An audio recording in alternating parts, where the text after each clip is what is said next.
Tonight, we celebrate and honor Noam Chomsky's lifetime contribution to critical scholarship, both for his importance to our collective past and as a role model for being an engaged, activist intellectual for our collective future. Well, I don't have to waste time saying what's obvious, how pleased and grateful I am for this honor, which also offers an occasion to look back over the years. When I do so, what comes to mind with particular salience for me are the earliest years, in part because I've been thinking about them lately for other reasons, reasons that are somewhat unpleasant. I'm just old enough to have memories of Hitler's speeches on the radio 75 years ago. I didn't understand the words, but I couldn't fail to grasp the menace of the tone and the cheering mobs. The first political article I wrote was shortly after, in February 1939. It was right after the fall of Barcelona. I'm sure it was nothing particularly memorable. It was a fourth grade newspaper of which I was the editor and probably the only reader. Maybe my mother, I'm not sure. But I can recall a little of it. Much more clearly than the few words I remember is the mood of fear and foreboding. It opened with the words, Austria falls, Czechoslovakia falls, and now Barcelona falls. This was immediately after the fall of Barcelona. And Spain with it a few months later. The words have somehow always stayed in my mind, along with the mood, the dread, the sense of the dark clouds of fascism gathering over Germany, then Europe, and no one could see how far beyond as a growing force of unimaginable horror. No one then could foresee the Holocaust, but just a few weeks earlier, Kristallnacht had taken place, and the desperate flight of refugees had been building up over several years, many of them unable to believe what was happening.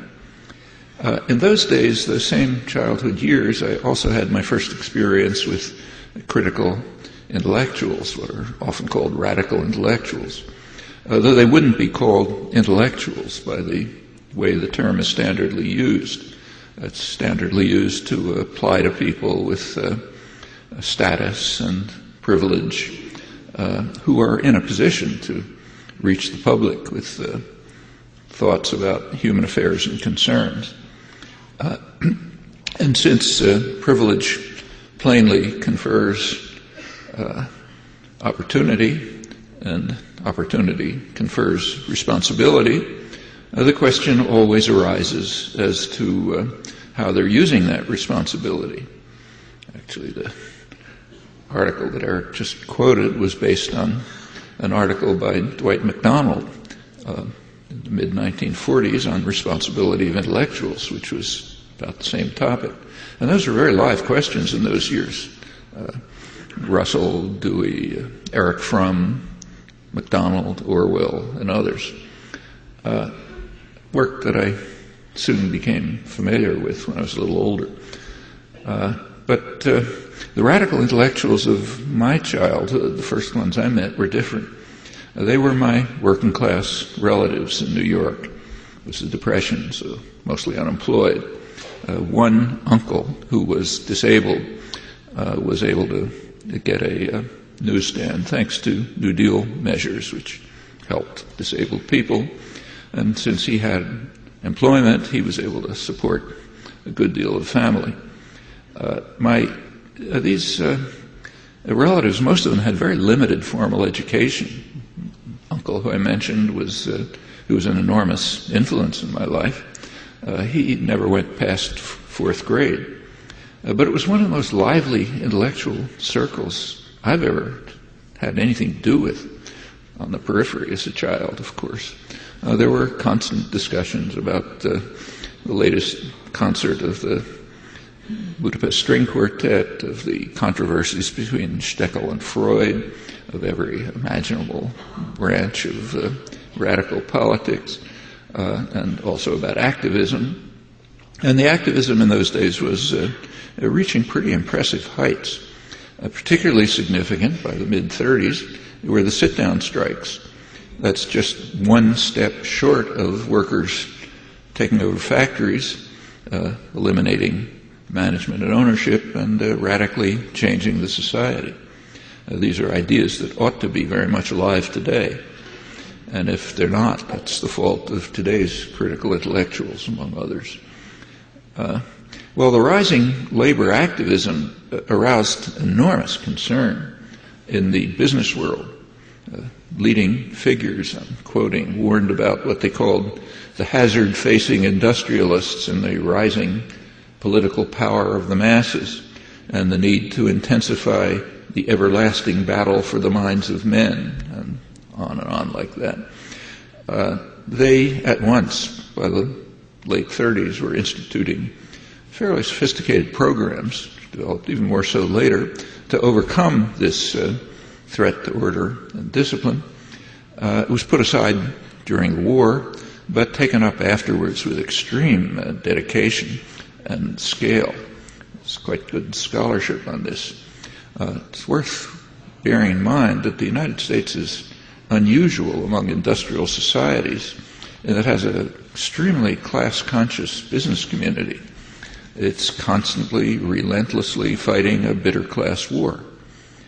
By 1941, I was spending a large part of my time in downtown Manhattan, gravitating to another group of radical intellectuals.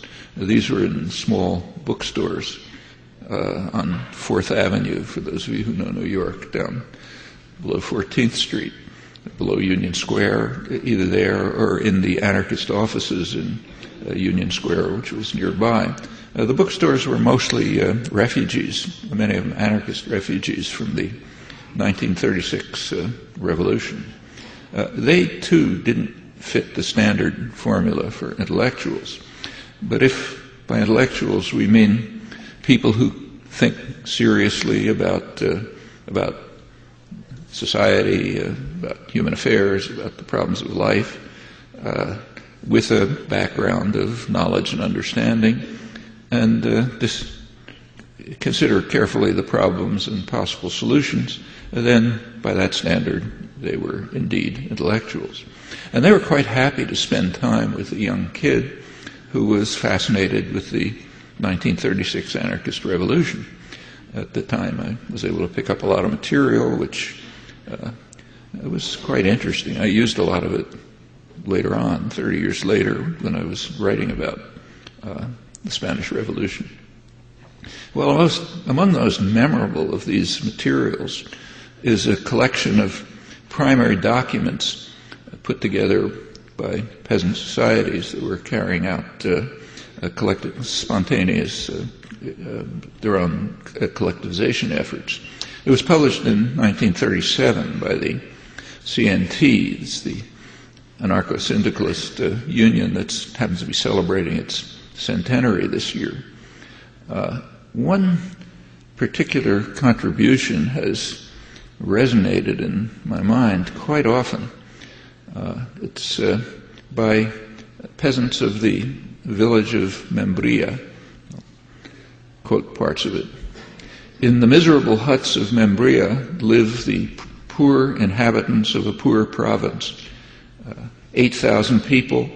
The streets are not paved. The town has no newspaper, no cinema, neither a cafe nor a library. Food, clothing, and tools were distributed equitably to the whole population.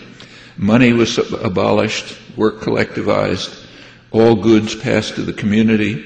Consumption was socialized. It was, however, a socialization of not of wealth, but of poverty. The whole population lived as a large family. functionaries, delegates, the secretary of the syndicates, the members of the municipal council were all elected, and they acted as heads of family. But they were controlled because special privilege or corruption would not be tolerated.